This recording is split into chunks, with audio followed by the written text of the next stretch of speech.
Shqipëria do të luajë gjithçka në datën 13 nëntor, sa i përket ëndrrës së botërorit, ku qesin do të përballen me Andorrën në transfert, atje ku fitoria është detyrim. Pas fitores me Serbinë, një fitore në transfert me Andorrën do të dërguan në kuqezinjt më afër ëndrrës së play-offit të botërorit, por cilat janë skenaret që ne na dërgojnë për herë të parë në histori, kaq shumë pranë kompeticionit më të rëndësishëm në botë, sa i përket kombëtarëve.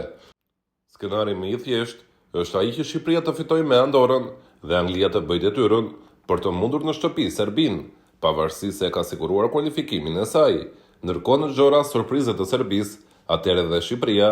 është detyruar që ta bëjë të njëjtën gjë kundër Anglisë për ta befasuar në Air Albania, një mision që do të ishte më shumë se sa thjesht i vështirë, dhe prandaj në 13 nëntor nuk do të jemi vetëm me syt nga Shqipëria,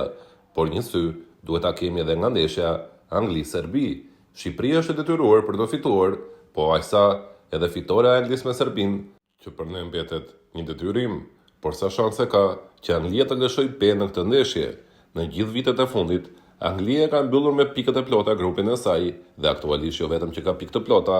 por golovarazhi i saj është 16-0, pra asnjë gol i pësuar. Nga ana tjetër, trajneri Tuchel kishte thënë që lojtarët më të rëndësishëm do të bënin pak pushim për ndeshjen me Serbinë dhe Shqipërinë, pasi ishte arritur objektivi kryesor. Megjithatë, në listën e publikuar nga Anglia, emrat janë aq shumë të frikshëm sa mund të themi pa problem. Shqipëri ta gëzojmë play-offin e botërorit.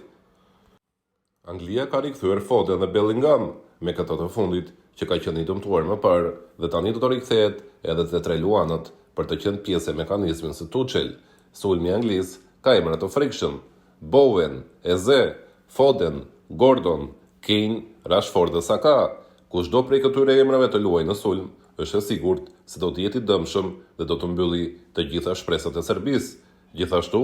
edhe ata pak emra lojtarësh që do të aktivizohen, është reni i fundit për t'i treguar Tuchel se sa vlen dhe e parë në këtë këndvështrim, aktivizimi i lojtarëve të rinj është më keq për Serbinë se sa një Angli me lojtarë të vjetër të pamotivuar. Shqipëria duket e sigurt drejt play-offit të botërorit, por asaj që ne i dërohemi më shumë është mungesa e fesës së madhe në Air Albania.